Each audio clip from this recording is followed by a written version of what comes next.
মা ছোট চিংড়িগুলোকে নুন হলুদ দিয়ে সেদ্ধ করে রেখেছিল লাউ চিংড়ি করবে বলে। আমার আবার খেতে ইচ্ছা করলো ভাপা চিংড়ি, তাই জন্য মাকে বললাম, মা ওখান থেকে কিছুটা চিংড়ি তুলে করে দিয়েছিল। প্রথমে কালো সর্ষে, সাদা সর্ষে, পোস্ত, সামান্য জিরে আর কটা কাঁচা লঙ্কা মা শিলনোড়ায় বেটে নিয়েছিল। তোমরা চাইলে মিক্সিতেও করে নিতে পারো। আর সামান্য টক দই ফেটিয়ে নিয়ে সেইগুলো একসাথে মশলাগুলো মিশিয়ে নিয়েছিল, আর দিয়েছিল নুন, সামান্য হলুদ, চিনি আর লঙ্কার গুঁড়ো। এবার ভালো করে মশলাগুলোকে একসাথে মিক্সড করে রেখেছিল। আর এখানে দেখো সেদ্ধ করে রাখা চিংড়ি, তোমরা চাইলে কাঁচা চিংড়িটাও দিতে পারো।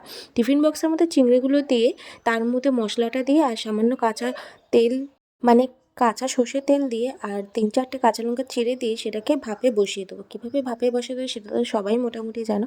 ব্যাস 15-20 মিনিট মতো ভাপিয়ে নিলেই আমাদের রেডি চিংড়ি ভাপা। খেতে কিন্তু অসাধারণ লেগেছিল।